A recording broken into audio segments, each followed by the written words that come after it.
हरे कृष्ण। हिंदू धर्म में एकादशी व्रत को व्रतों का राजा कहा जाता है और जब बात विजया एकादशी की हो तो इसका महत्व और भी बढ़ जाता है।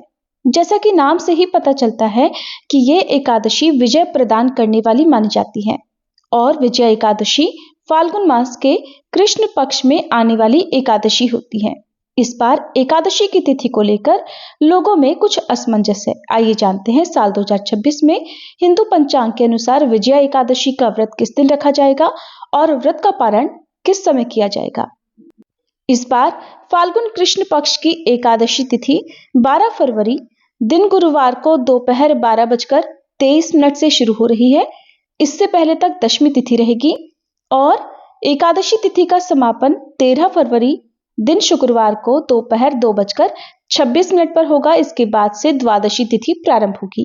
जब भी एकादशी 2 दिन पड़े तो दूसरे दिन वाली एकादशी का उपवास रखना सबसे शुभ माना जाता है और एकादशी के दिन जब द्वादशी तिथि का भी संयोग हो रहा हो तब इसका महत्व और भी बढ़ जाता है। इसलिए इस बार विजया एकादशी का व्रत केवल 13 फरवरी दिन शुक्रवार को ही रहेगा। सभी क्रिश्चियन और इस्कॉन से जुड़े हुए लोग इसी दिन उपवास रखेंगे। दशमी तिथि के नियमों का पालन एक दिन पहले यानी गुरुवार को किया जाएगा। द्वादशी तिथि 13 फरवरी दिन शुक्रवार को दोपहर 2:27 से शुरू होगी। द्वादशी तिथि का समापन 14 फरवरी दिन शनिवार को शाम 4:01 तक होगा। इसके बाद में त्रयोदशी तिथि प्रारंभ होगी और इस बार विजया एकादशी के दिन ही कुंभ संक्रांति भी है। कुंभ संक्रांति तब होती है जब सूर्यदेव मकर राशि से कुंभ राशि में प्रवेश करते हैं और हिंदू धर्म में इस तिथि को बहुत ही पावन माना जाता है। इस दिन पवित्र स्नान, दानों में भी तिल, गुड़ और वस्त्र का दान सर्वोत्तम होता है और इसके बाद सूर्यदेव की पूजा करने से मोक्ष, सुख, समृद्धि और शनिदेव की पूजा करने से शनि दोष से मुक्ति मिलती है, शनिदेव की कृपा प्राप्त होती है।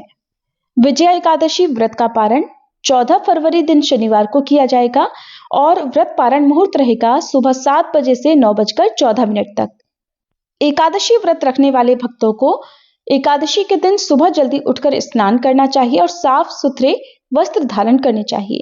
फिर घर के मंदिर में भगवान विष्णु की प्रतिमा या तस्वीर स्थापित करें। भगवान विष्णु को पीले पुष्प, तुलसी दल, धूप, दीप आदि अर्पित करें। ओम नमो भगवते वासुदेवाय मंत्र का जाप करें। श्री विष्णु सहस्त्र नाम और एकादशी व्रत कथा का पाठ अवश्य करें। दिन भर व्रत रखें और मन में किसी के प्रति द्वेष न रखें। फिर अगले दिन द्वादशी तिथि को विधि पूर्वक व्रत का पालन करना चाहिए, तभी एकादशी व्रत पूर्ण होता है।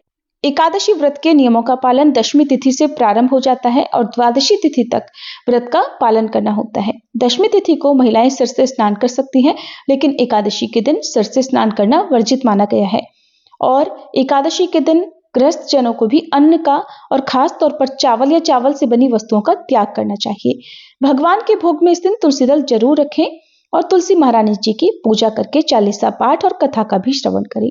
ये थी आज की वीडियो। आपको जानकारी अच्छी लगी हो तो वीडियो को लाइक जरूर कीजिएगा।